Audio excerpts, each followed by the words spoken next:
तो अब तक आपने देखा कि वो मधुराक्षी हाथों को ऊपर उठाकर जैसे ऊपर वाले से दुआ कर रही है कि समय आ गया। वो उस बच्ची को अपने पास लेती है और उसको बोलती है, इधर आ गुड़िया, इधर आ। दुर्गा कहती है, नहीं नहीं, छोड़ उसे कमीनी, छोड़ दो उसे, लाओ उसे। और हम देखते हैं कि वो दैत्य दानव दुर्गा को रोकते हैं और मधुराक्षी को वो जिंदा करने के लिए पिशाचनी उस बच्ची को उसके पास लेकर जाती है। अरे वो एक छोटी बच्ची है, उसे तो बख्श दे, चाहे तो हमारा बलि दे दे।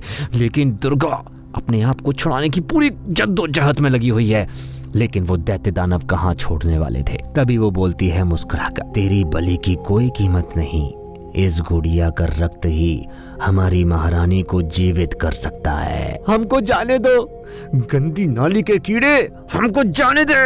दुर्गा बस करो, व्यर्थ प्रयास मत करो, प्रयास मत करो। तभी हम देखते हैं वो कहती है, बाबा हमारे परिवार के मुखिया, हमारे रक्षक, देखो उनका क्या हश्र हुआ, अब कौनो उम्मीद नहीं बचा सकती, छोड़ दो, भूल जाओ। तभी हम देखते हैं दूसरी तरफ पिशाचनी उस छोटी सी बच्ची को उस कंकाल के सिर के पास ले जाकर बिठा देती है और उसके दोनों हाथों को पकड़कर चाकू से काटती है ताकि उसका जो रक्त है वो उसके सीधे मुंह में चला जाए। और वो बच्ची के जैसे ही हाथ काटती है वो बच्ची चिल्लाती है, आई।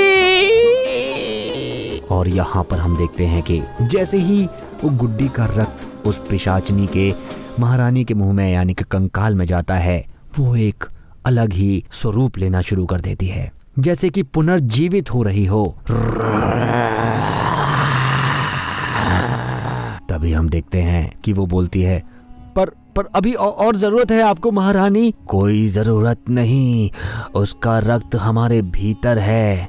पुनर्जन्म प्रक्रिया संपन्न हुई और वो उस बच्ची के रक्त को वहीं छोड़ देती है। अब किसी के खून से काम चल जाएगा, उसे जिंदा रखो, हम उसे अपने नए कारवा का हिस्सा बनाना चाहते हैं। और इतना कहकर वो उन्हें छोड़ देती है और वो छोकरी उसका साहस और उसे हमारी सेना में सम्मिलित होने की योग्य बनाता है। अब उन दोनों को हम स्वयं पिशाच बनाएंगे, बाकियों का खून हमें पिलाओ। नहीं नहीं नहीं नहीं नहीं, प्लीज नहीं, ऐसा मत करो। और हम देखते हैं कि तभी पीछे से कोई आता है और वो धड़ धड़ धड़ धड़ उसकी गर्दन काटना शुरू कर देता है।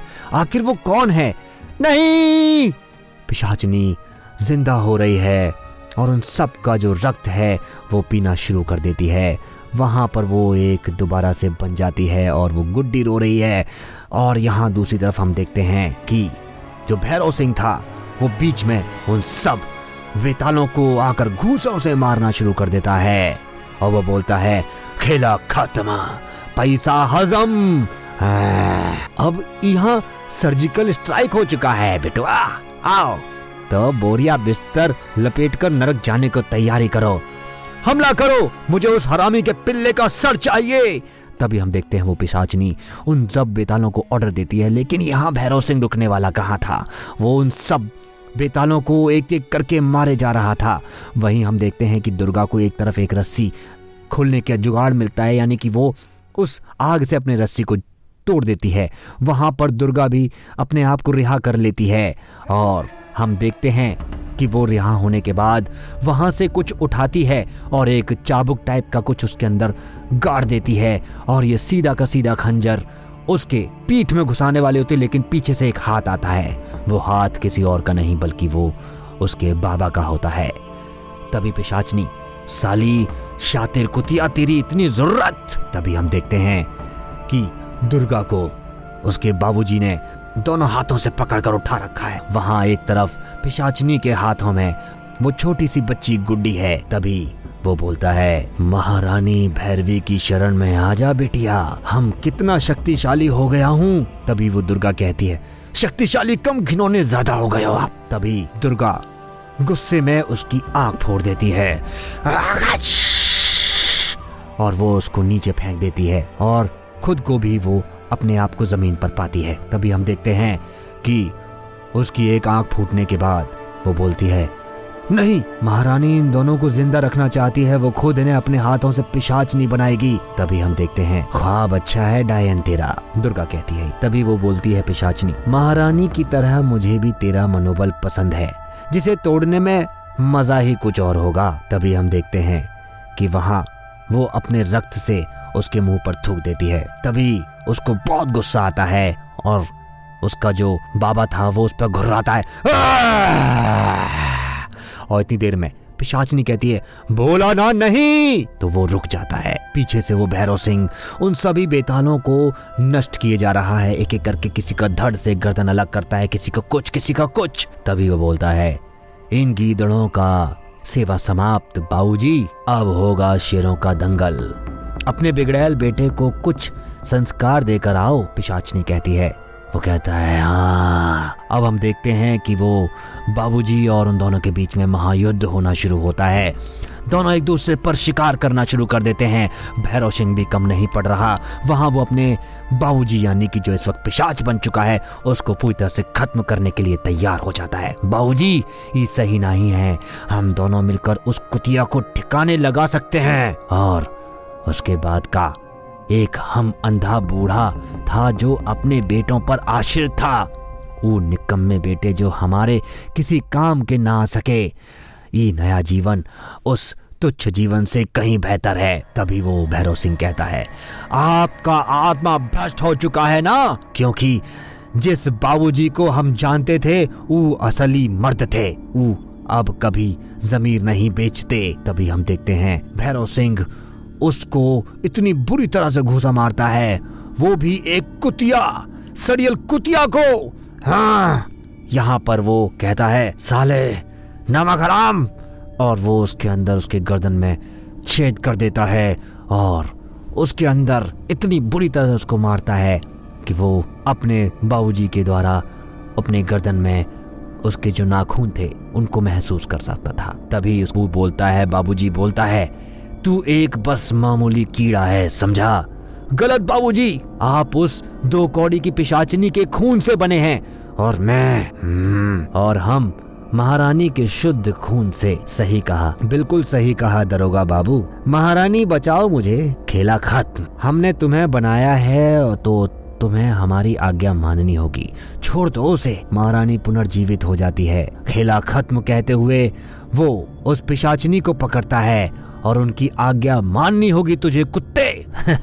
घंटा आज्ञा माननी होगी। तभी हम देखते हैं कि वो वहां भैरव सिंह रुकने वाला कहाँ था, वो महारानी की तरफ भी दौड़ता है और उड़कर उस पर वार करता है। और हम देखते हैं एक कुत्ता अपने मालिक पर नहीं भौंकता, उसका काम है वफादारी करना और वही करेगा तू, समझा? तो एक अच्छे पालतू कुत्ते की तरह उन दोनों छोकरियों को पकड़ कर ला, जा जल्दी। नहीं चाचा, ऐसा मत करिए, नहीं नहीं। तभी हम देखते हैं कि महारानी का हुक्म उसको मानना ही पड़ता है। तभी पिशाचनी से उसकी महारानी कहती है, हमें यकीन था कि तुम हमें जीवित करोगी पुत्री। तभी पिशाचनी कहती है, आपसे ही मेरा अस्तित्व है महारानी। महारानी, अब नया कारवा बनाने का समय आ गया है। वो बूढ़ा बैल गया तो हमें यह तगड़ा सांड मिल गया, और वो दोनों लड़कियां भी कमाल की। हमें और शानदार सिपाही खोजने होंगे। तभी हम देखते हैं कि पीछे से एक आसिफ बीड़ी सुलगाता है और बोलता है, कबाब में हड्डी बनने के लिए माफी चाहूंगा, पर हम दोनों लड़कियां मेरी प्रॉपर्टी हो। यानी कि तुम दोनों। ये हरामी कीड़ा अभी तक जिंदा है?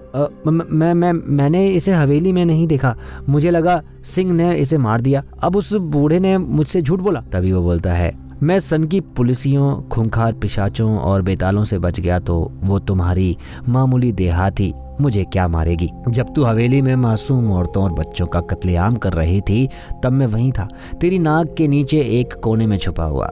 मेरी सबसे बड़ी ताकत पता है क्या? लोग मुझे हमेशा हल्के में लेते हैं।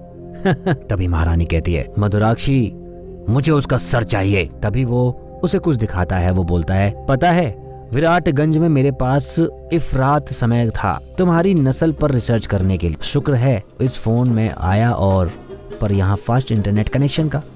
मैदान में उतरने से पहले अपने दुश्मन के बारे में जान लेना हमेशा फायदेमंद होता है। सूरज की रोशनी निकली लड़कियों, ताबीज और पाक पानी नहीं तुम्हारी कमजोरियां है ना। इन सब के अलावा एक और चीज जो तुम कम लोगों को पता है वो है बहता हुआ पानी, और तूने बहती नदी के किनारे ही भैरवी को जिंदा करने की जगह चुनी तो तभी वो पिशाचनी बोलती है, तो क्या इरादा है तेरा कीड़े, तू हमें बहती नदी में फेंकने वाला है?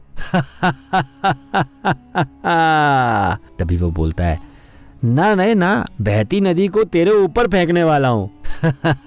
तभी हम देखते हैं कि वो एक तरफ वहां से बाढ़ यानी कि बांध टूट जाता है और वो बोलता है, भैरव सिंह जान बचाओ, जाओ यहाँ से। और उसके बाद हम देखते हैं कि वो, दुर्गा इसे पकड़ो और यहाँ पर आप वापस आ जाओ, मैं तुम्हें बचा लूंगा। और वो उसकी तरफ रस्सी फेंकता है, वहां से बांध टूटता है और दुर्गा और वो बेचारी छोटी सी बच्ची गुड्डी भी वो रस्सी पकड़कर वापस आ जाती हैं। और यहाँ पर हम देखते हैं कि वो बोलता है, यहाँ से निकलना होगा, हम इस बाढ़ से बच सकते हैं। तभी हम देखते हैं कि वो उड़ जाते हैं ऊपर। इतना जल्दी का है, आज तुम्हारा अंत निश्चित है। और वो उन दोनों को नीचे पकड़कर लक लेता है और हम देखते हैं कि वे एक नाव में पहुंच जाते हैं और वो तीनों के तीनों यानी भैरव सिंह, महारानी और वो पिशाचनी तीनों उस पानी में बहते चले जाते हैं यानी कि साफ पानी, और वो गोता खाते हुए। लेकिन यहाँ पर हम दूसरी तरफ देखते हैं कि आसिफ उन दोनों की जान बचाकर एक किनारे पर एक जगह पर उस बोट को बांध देता है। और यहाँ हम देखते हैं कि महारानी, पिशाचनी और वो भैरव सिंह तीनों एक तरीके से स्वाहा होते हुए नजर आ रहे हैं। तभी वो बोलते हैं, क्या क्या कर क्या रहे हो तुम, फांसी के फंदे से उनकी जान ले लोगे क्या? वो पहले से मरे हैं, इनमें से उन्हें घंटा फर्क नहीं पड़ेगा। तभी हम देखते हैं कि वो तीनों के तीनों वहीं मर जाते हैं और उनका कंकाल बन जाता है। तभी दुर्गा देखती है कि भैरव सिंह को आसिफ ने उसको अपने बोट पर खींच लिया है और वो बोलती है, ये मर रहे हैं। आसिफ कहता है, मैंने अपना फर्ज निभाया, अब बाकी सब उस भैरव सिंह के ऊपर यानी नसीब के ऊपर है। वो बोलता है, हाँ का बोला रे हमका? हाँ या अल्लाह, आप वापस इंसान बन गए। इसका मतलब अच्छी खबर ये है कि भैरवी मर गई और आप उसकी श्राप से आजाद हो गए, और बुरी खबर ये कि कट्टर हिंदूवादी भाइयों मेरी बैंड बजाने वापस आ गया। हाँ? अरे यार, वैसे ही कट्टर भैया अपनी बेटियों का जान बचाने के लिए तुम्हारा आभारी है, समझा कि नहीं? आपको वापस देखकर बहुत खुशी हुई बॉबी चाचा। हे राम, इनाम सुनने से बहुत जमाना हो गया। तुम्हारा बाप बहुत बहादुर आदमी था बेटा, और उसकी माँ एक बहादुर औरत। वो बोलता है, दोनों की बिटिया भी कम बहादुर नहीं है तुम दोनों की। हाँ मैं भी हूँ, हाँ, मैं भी। तभी हम देखते हैं कि सब कुछ एक बेहतर अच्छी तरीके से होता चला गया। और अब हम अंत में देखते हैं कि एक खाली बोट पर सिर्फ आसिफ, दुर्गा, उसके चाचा और वो छोटी सी बच्ची दुर्गा उसके साथ चलती चली जाती है। आखिरकार क्या हुआ इन सब का, ये सब आपने देख ही लिया कि आखिरकार कैसे वो सब एक दूसरे के लिए काम आए और कैसे उसने भैरवी का अंत किया, कैसे उसने मधुराक्षी को भी मार डाला। तो ये था इस स्टोरी का अंत जो हमने आपके साथ बहुत अच्छे से सफ़र पूरा किया। मुझे उम्मीद है आपको हमारा ये वीडियो काफ़ी पसंद आया होगा, आपको हमारा ये काम काफ़ी पसंद आया होगा। पसंद आया तो लाइक कीजिए, सब्सक्राइब कीजिए चैनल को, वीडियो को शेयर कीजिए। आने वाले समय में ऐसी ही तमाम स्टोरीज से मैं आपको वाकिफ़ कराता रहूँगा। अभी के लिए जय हिंद।